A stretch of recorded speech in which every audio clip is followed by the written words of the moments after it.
பிரியமானவர்களே, இயேசு கிறிஸ்துவின் நாமத்தில் நான் உங்களை வாழ்த்துகிறேன். இது இந்தியாவில் வாழ்கிற தமிழ் மக்களுக்கு ஒரு விசேஷமான நாள். பொங்கல் திருநாள் என்று சொல்லுவாங்க. அது என்ன சொல்லனா, அறுவடை நாள். அதாவது அறுவடையை கொண்டாடுகிற ஒரு நாள். விவசாயம் செய்கிறாங்கல்ல, அவங்க அறுவடை பண்ணும்போது அதை கொண்டாடுவதற்காக ஒரு திருநாளாய் கொண்டாடி நமக்கு இந்த ஆசீர்வாதத்தை கொடுத்த இறைவனுக்கு நன்றி செலுத்துவோம் என்று அவர்களுடைய நம்பிக்கையின்படி அவர்கள் இறை வணக்கம் செய்வார்கள். ஆனால் நமக்கு இதை குறித்து வேத புஸ்தகத்தில் ஏதாவது சொல்லி இருக்கிறாரு. ஆண்டவர் கூட அறுவடை செய்யும் போது முதற் பலனை கொண்டு வந்து கர்த்தருக்கு படைத்து ஆண்டவருக்கு நன்றி சொல்ல வேண்டும் என்பது வேதத்தில் சொல்லப்பட்டிருக்கிற ஒரு கட்டளை. இதை திருச்சபைகளிலே அறுவடை பண்டிகை, அரிப்பின் பண்டிகை என்பதாக கொண்டாடுவது இங்கே வழக்கம். உலகம் முழுவதுமே அது காணப்படுகிறது. சரி, இப்ப ஆண்டவர் என்ன சொல்லுகிறார் இந்த காரியத்துல? ஏசாயா 30ஆம் அதிகாரம் 23வது வசனத்துல, நீ நிலத்தில் விதைக்கும் உன் விதைக்கு அவர் கர்த்தர் மழையையும் நிலத்தின் பலனாகிய ஆகாரத்தையும் உனக்கு தருவார். அவர் மழையை கொடுத்து நிலத்தின் பலனாகிய ஆகாரத்தை தருவார். இந்த நிலம், இந்த வயல்வெளி, அதனுடைய ஆசீர்வாதம் என்பது தேவன் கொடுக்கிற ஆசீர்வாதம். மனிதனுக்கு கொடுத்த முதலாவது வேலை என்ன தெரியுமா? ஆதாம் ஏவாளுக்கு ஆண்டவர் கொடுத்த வேலை என்ன? ஆதாமை பார்த்து ஆண்டவர் சொல்லுகிறார், இந்த தோட்டத்தை பண்படுத்தவும் பாதுகாக்கவும் உன்னுடைய வேலை என்று சொல்லி. முதலாவது ஆண்டவர் மனிதனுக்கு கொடுத்த வேலை விவசாயம்தான். என்னால் விவசாயம் இல்லாதபடி மனிதன் வாழவே முடியாது.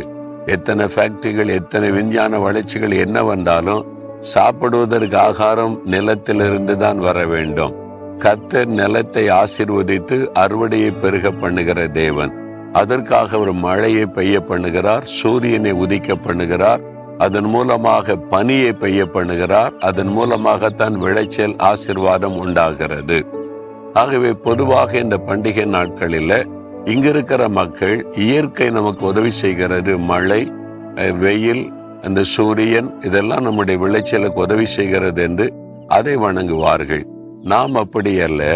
இந்த மழையை கொடுக்கிற தேவன், சூரியனையே சிருஷ்டித்து அதை இயங்க வைத்து கொண்டிருக்கிற நீதியின் சூரியன் நாம் இயேசு கிறிஸ்து, அவருக்கு நம்ம நன்றி சொல்ல வேண்டும். அப்படியானால் நிலங்களுக்காக ஆண்டவரை துதிக்கணும், விவசாயிகளுக்காக ஆண்டவரை துதிக்கணும்.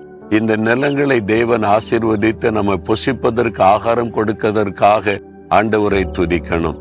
நம்ம நன்றியோடு அவரை துதிக்கும் போது தேவன் தொடர்ந்து நம்மை ஆசீர்வதிக்க முடியும். நிலத்தின் விளைச்சல் பாதிக்கப்படும் போது பஞ்சம் உண்டாகிவிடும். பல நாடுகளிலே அந்த காரியத்தை நாம் பார்க்கிறோம், இந்த நாட்களிலே கூட காண்கிறோம். ஆகவே நாம் நன்றி உள்ள இருதயத்தோடு ஆண்டவரை துதித்து நன்றி சொல்ல வேண்டும். எங்களுக்கு இதே இடத்துலதான் வயல் நிலங்கள் இருக்கிறது. இங்கே இது மாதிரி நெல் விளைகிறது, நாங்கள் அறுவடை செய்கிறோம். அது எங்களுக்கு ஆசீர்வாதமாய் இருக்கிறது. அதனால இந்த நாளில விவசாயிகளை நினைத்து ஆண்டவரை துதித்து நாம ஜெபிக்க போகிறோம். உங்களுக்கு இது மாதிரி வயல் நிலங்கள், தோட்டங்கள், துறவுகள் இருந்தா ஆண்டவர் அதை ஆசீர்வதிக்கும்படி நாம ஜெபிக்க வேண்டும். ஆண்டவருக்கு நன்றி செலுத்த வேண்டும். அவர்தான் மழையை பெய்ய பண்ணி நிலத்தின் விளைச்சலை பெருக பண்ணுகிற தேவன். நம்ம ஜெபிக்கலாமா? தகப்பனே, நீர் எங்களுக்கு தந்திருக்கிற நிலங்களுக்காக உம்மை துதிக்கிறோம்.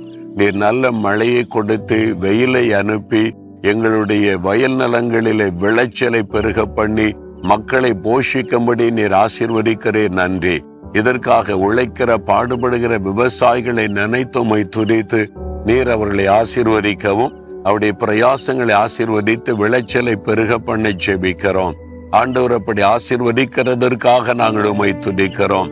வயல் நிலங்கள், தோட்டங்கள், துறவுகளை சொந்தமாய் கொண்டிருக்கிற எல்லா பிள்ளைகளையும் அவருடைய நிலங்களையும் நான் இயேசுவின் நாமத்தில் ஆசீர்வதித்து ஜெபிக்கிறேன். இந்த வருடத்திலும் ஏற்ற காலத்திலும் மழையை தாரும். வயல் நிலங்களிலே விளைச்சல் பெருகும்படிக்கு கர்த்தர் ஆசீர்வதியும். இயேசு கிறிஸ்துவின் நாமத்தில் ஜெபிக்கிறோம் பிதாவே. ஆமேன், ஆமேன்.